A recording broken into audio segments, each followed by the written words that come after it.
Are we ready? The business of tonight is the business of presentation. That is skill 3. And presentation is anything that we do, we show, we talk, or we demonstrate to people. So presenting to prospects, any third party or a third party call, or you show a tool, which could be a book, it could be a product.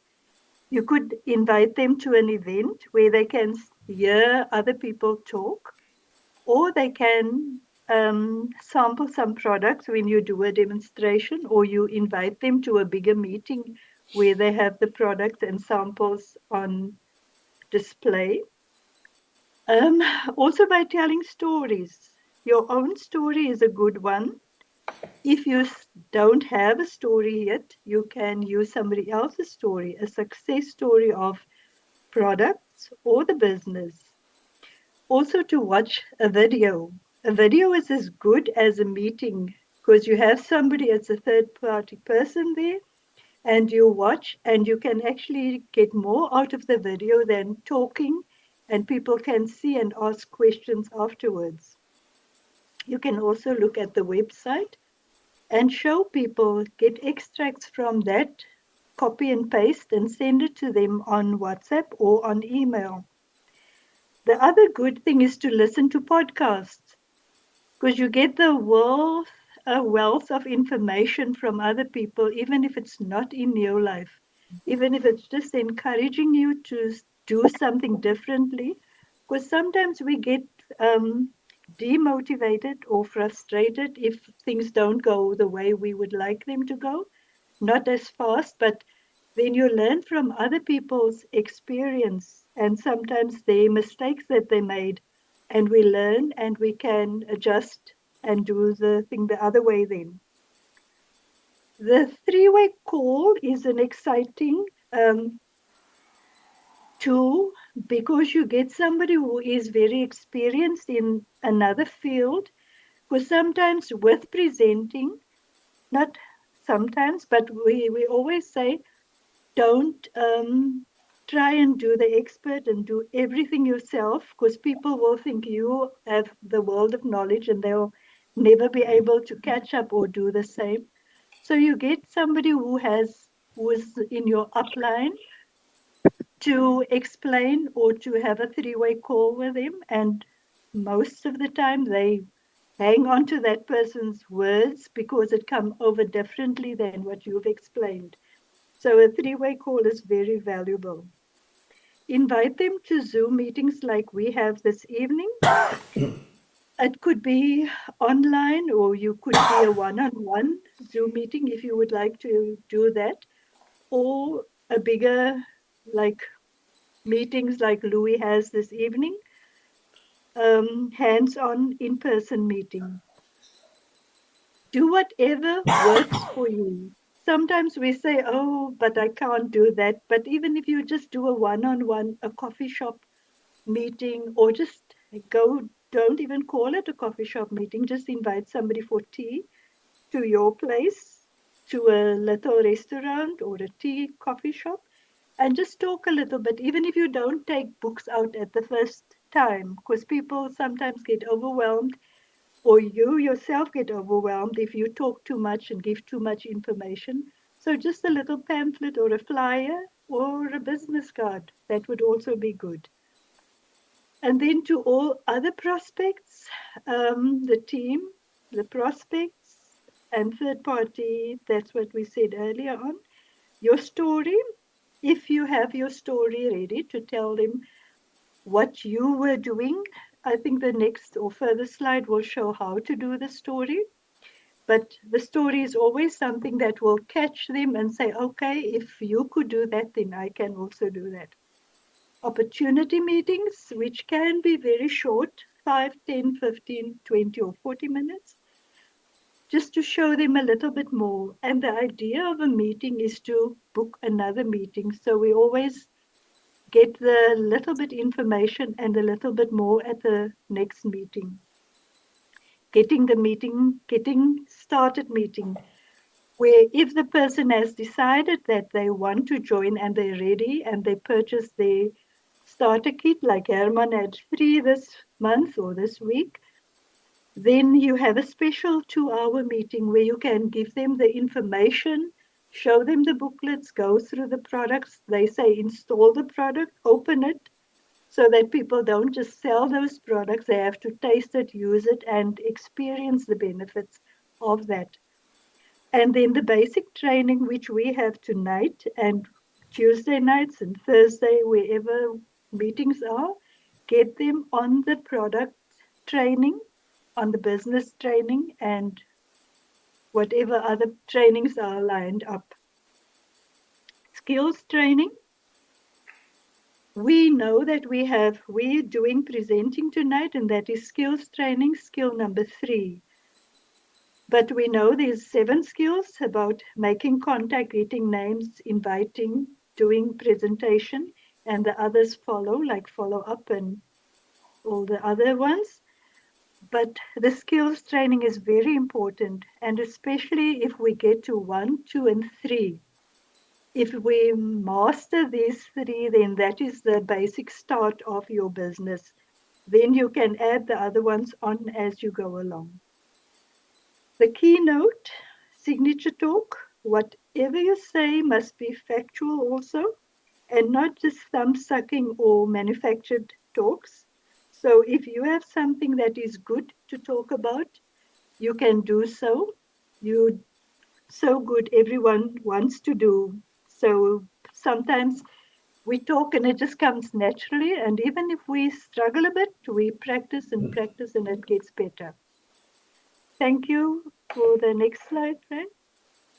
Tell your story, I think. Let me just take that one away. Yeah. Then you say just a way of getting into it. You say, hello, is it all right if I tell you my story quickly?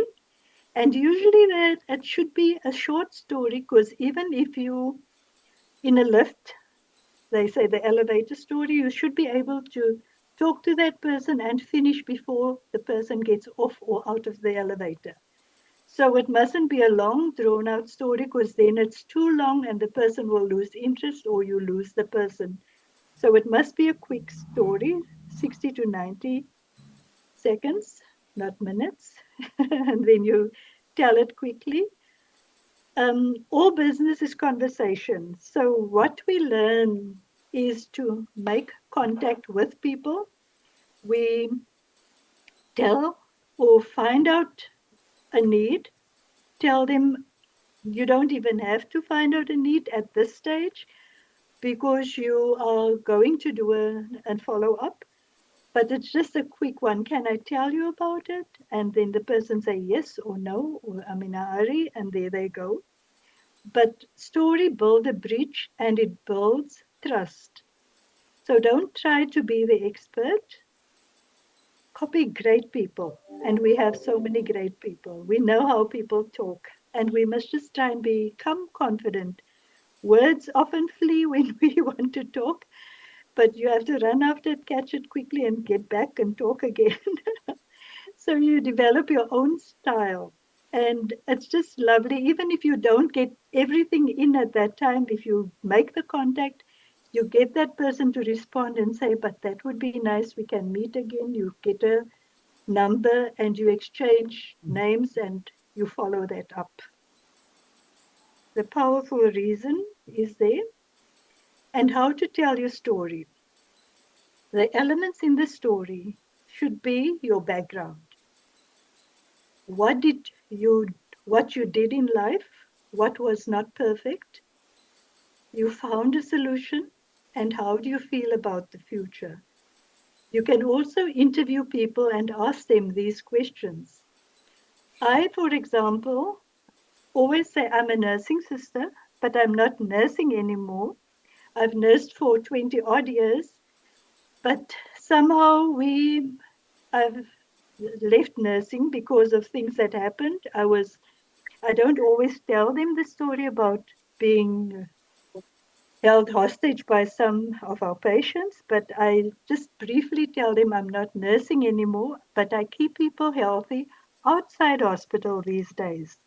So that then is an opening, and they say, but how do you do that? And then I say, okay, we have the good organic food supplements and also about training and teaching about lifestyle choices and well healthy food that you consume.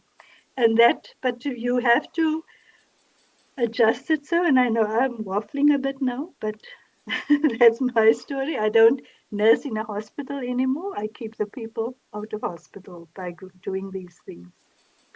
Thank you. I'll go for number 4.